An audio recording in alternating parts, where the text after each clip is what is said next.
आज election commission से हमारी मुलाकात गोवा में हो रही एसआईआर प्रक्रिया को लेकर थी। गोवा में एसआईआर की प्रक्रिया की शुरुआत हुई है।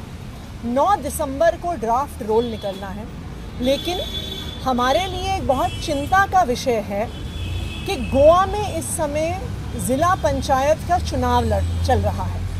13 दिसंबर को ज़िला पंचायत का चुनाव है। आज उसकी रिजर्वेशन की घोषणा हुई है।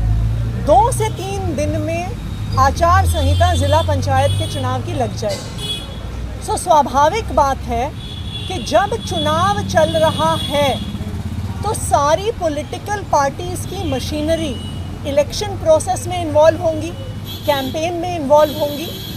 किसी भी पॉलिटिकल पार्टी को एसआईआर की प्रोसेस को मॉनिटर करने का, ओवरसी करने का कोई भी समय नहीं मिलेगा।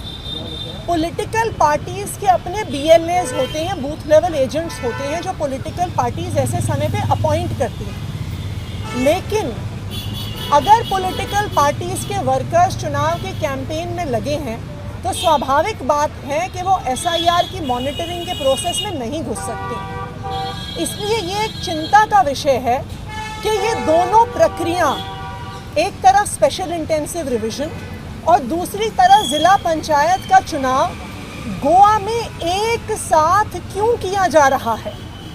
ज़िला पंचायत का चुनाव 3 हफ्ते बाद हो सकता था, एसआईआर की प्रक्रिया 3 हफ्ते के बाद शुरू हो सकती थी, लेकिन ऐसी क्या अर्जेंसी आ गई कि एसआईआर की प्रक्रिया और ज़िला पंचायत के चुनाव को बिल्कुल एक समय पे, बिल्कुल एक इलेक्शन मशीनरी के साथ गोवा में ऐसी हबड़ा तबड़ी के साथ किया जा रहा है। इस मुद्दे को लेकर हम इलेक्शन कमीशन के पास गए थे।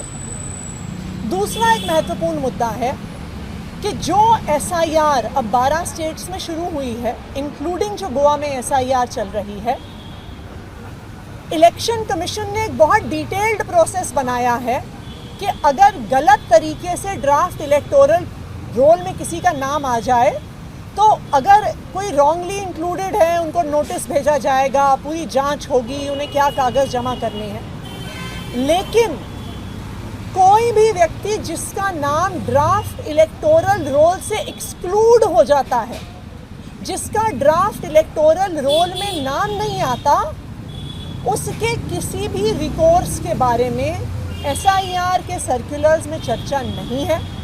उस व्यक्ति को फिर से नए वोटर के तौर पे ही इनरोल करने की प्रक्रिया शुरू करनी है। अब मैं एक वोटर हूँ, मैंने पिछले चुनाव में लोकसभा में वोट डाला, मैंने ज़िला पंचायत के चुनाव में वोट डाला, मुझे पता कैसे चलेगा कि ड्राफ्ट इलेक्टोरल रोल में मेरा नाम ही नहीं आया है।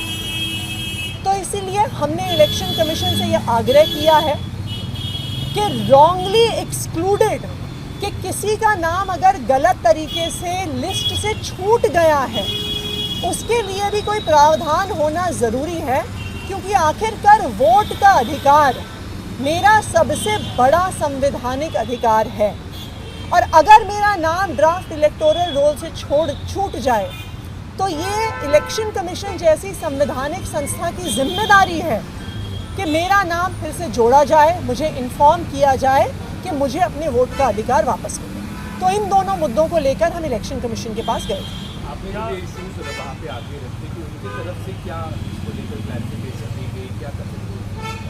इन पे काफ़ी चर्चा हुई, पर इस बात का संतुष्टिजनक जवाब नहीं मिला कि गोवा में दोनों प्रक्रिया एक साथ करने की क्या ज़रूरत थी।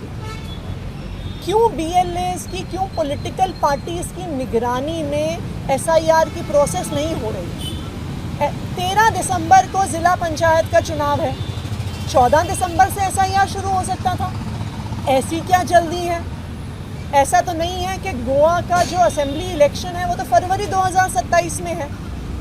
तो ऐसी क्या हड़बड़ी आन पड़ी कि ज़िला पंचायत के चुनाव के साथ साथ ही एसआईआर करनी पड़ी। हमें इस बात से चिंता है कि ये दोनों प्रक्रिया एक साथ चल रही हैं।